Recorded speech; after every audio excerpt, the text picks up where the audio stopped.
Not every spooky story needs to be based on fiction. Today's tale is, sadly, a historical event. It was a taste of raspberries, a sweet elixir meant to soothe a sore throat. But for over 100 people, many of them children, it was a taste of death. This is the story of the 1937 Elixir Sulfanilamide incident, a tragedy that forever changed how we trust the medicine we take. Imagine it's 1937. The law governing food and drugs is outdated, a relic from 1906. A new wonder drug, sulfanilamide, is working miracles against streptococcal infections. But it only comes in powder and tablet form. A drug company, Elixir Sulfanilamide, sees a demand for a liquid version, something easier for kids to take. Their chief chemist, Harold Watkins, gets to work. He finds a solvent that will dissolve the drug, diethylene glycol. He whips up a batch, flavors it with raspberry, and the lab checks it for appearance, fragrance, and taste. It seems perfect. The company, proud of its new Elixir Sulfanilamide, ships over 600 orders across the country. There was just one problem, a fatal oversight. No one tested it for safety. The law didn't require it. And that solvent, diethylene glycol, it's a primary ingredient in antifreeze, a deadly poison. The first reports of death trickled in from Tulsa, Oklahoma.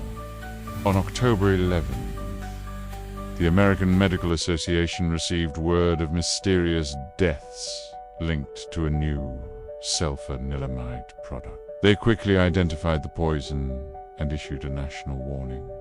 The Food and Drug Administration, the FDA, sprang into action. What followed was one of the most frantic manhunts in public health history. Nearly the entire FDA force of 239 inspectors and chemists was dispatched. Their mission: find and retrieve every single bottle of the elixir before it could kill again. It was a detective story of immense proportions. They combed through thousands of sales slips. They tracked down salesmen who had traveled across state lines. They faced druggists with incomplete records, prescriptions that just said Betty Jane, 9 months old. In East St. Louis, an inspector questioned a woman who said she'd destroyed the medicine. But he pressed her. How? She admitted she'd just thrown the bottle out the window. The inspector found it in the alley, unbroken, still full of the sweet, deadly liquid. The human toll was devastating. A mother wrote to President Roosevelt, describing her daughter Hess' final days. We can see her little body tossing to and fro, and hear that little voice screaming with pain, and it seems as though it would drive me insane. Victims suffered for weeks with kidney failure, enduring unimaginable agonies. There was no antidote.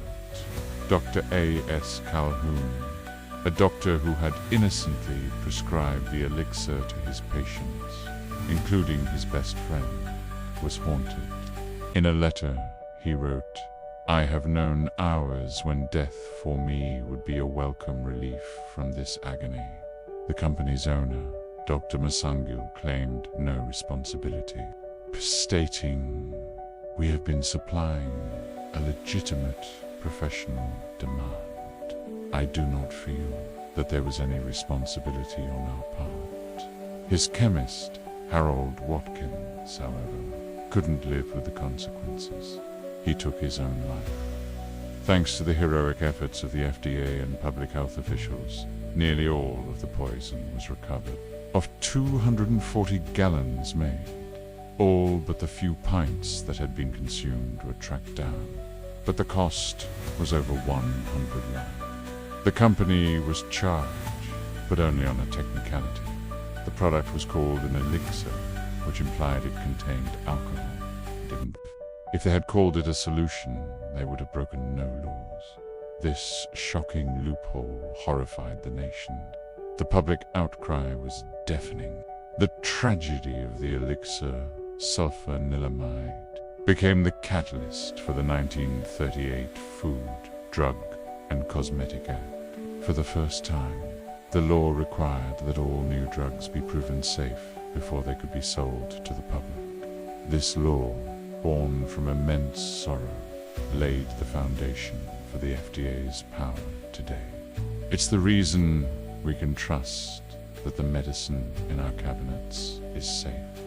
The memory of those who suffered is a permanent reminder of why vigilance in public health is a matter of life and death.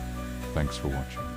If you found this story important, please like and subscribe for more chilling, deep dives into history. Stay safe.